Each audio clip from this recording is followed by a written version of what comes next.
अब G20 से भारत को एक्चुअल में क्या फायदा मिला और क्या मिलेगा। G20 की प्रेसिडेंसी मिलना कोई बड़ी बात नहीं है, लेकिन हाँ उस प्रेसिडेंसी को कैसे यूज करते हैं वो बड़ी बात है। आखिर ये G20 है क्या, ये इंडिया के लिए इतना इम्पोर्टेंट क्यों है, G20 से हमें क्या फायदा मिलने वाला है और G20 काम कैसे करता है, चलिए समझते हैं G20 को सिंपल वे में। वीडियो को पूरा देखना बहुत इंटरेस्टिंग है। In India for the G20 summit. Prime Minister Narendra Modi, a man G20 summit. G20 summit. G20 summit in Delhi. G20. Productive discussion on a range of different things. World leaders meeting in Delhi.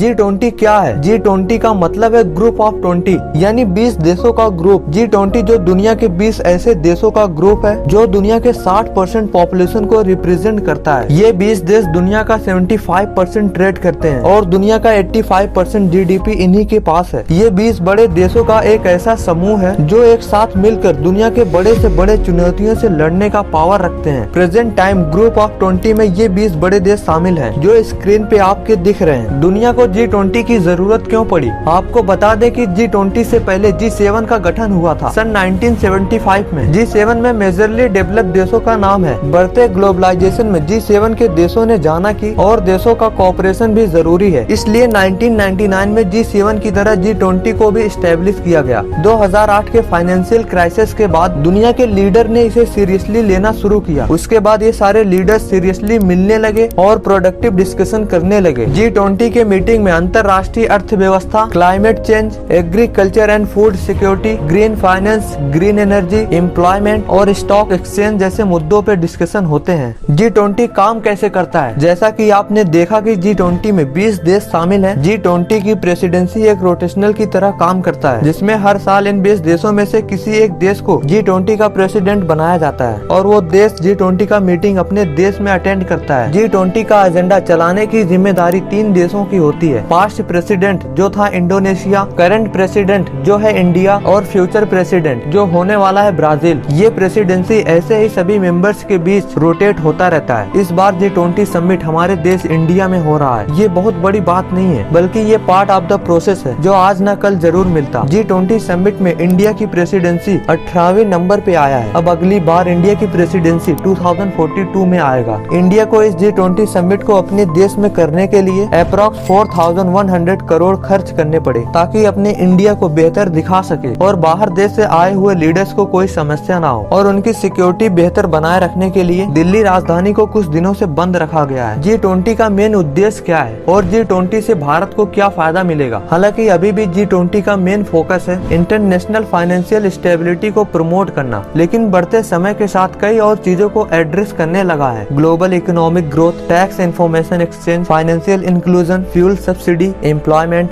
Climate change, agriculture and food security, anti corruption, development goals, improvement of health care, ऐसे ही बड़े बड़े देश के हित में चीजों को discuss किया जाता है। इस साल के G20 में इंडिया ने वासुदेव कुटुंबकम को रिप्रेजेंट किया है। इसका मतलब है the world is one family. India ने ग्रीन डेवलपमेंट और सस्टेनेबल डेवलपमेंट को महत्व दिया है। इसके साथ साथ डिजिटल पब्लिक इंफ्रास्ट्रक्चर और वुमेन लेड डेवलपमेंट पर भी फोकस रखा गया है। अब G20 से भारत को एक्चुअल में क्या फायदा मिला और क्या मिलेगा? G20 की प्रेसिडेंसी मिलना कोई बड़ी बात नहीं है, लेकिन हाँ उस प्रेसिडेंसी को कैसे यूज करते हैं वो बड़ी बात है। So it is a chance for us to show the world who we are. इस समय दुनिया की सारी नजरें भारत पर होगी। ये इंडिया को एक एक्सीलेंट मौका देता है अपनी प्रोग्रेस दुनिया के सामने लाने का, अपने कल्चर से लोगों को रूबरू करवाने का। भारत फेल कैसे होता है ये दुनिया बहुत अच्छी तरीके से दिखाती है, लेकिन सच तो ये है कि हम ग्रीन एनर्जी में काफी एडवांस कर रहे हैं। हमारा फैनटेक UPI दुनिया में काफी एडवांस है, लेकिन हम हमारे एडवांसेस दुनिया को दिखाते नहीं है, फोकस करते हैं सिर्फ अपनी कमियों पर। G20 के माध्यम से हम पूरी दुनिया को दिखा सकते हैं कि हम सिर्फ एक बड़ा मार्केट नहीं है, हम भी एक कॉम्पिटिटिव फोर्स हैं जो दुनिया को हिला कर रख सकते हैं। G20 को होस्ट करने की वजह से इंडिया के पास कुछ पावर आ जाते हैं। फॉर एग्जाम्पल भारत उन देशों को भी इन्वाइट कर सकता है जो G20 का हिस्सा नहीं है। भारत ने इस बार UAE, Bangladesh, Egypt, Netherlands, Nigeria, Oman, Singapore, Spain जैसे देशों को भारत ने G20 का हिस्सा बनने के लिए इनवाइट किया है। उम्मीद करता हूँ कि हमारी बातें आपको समझ में आई होगी और ऐसे ही इंटरेस्टिंग वीडियोस के लिए हमारे वीडियो को लाइक करो और चैनल को सब्सक्राइब करो।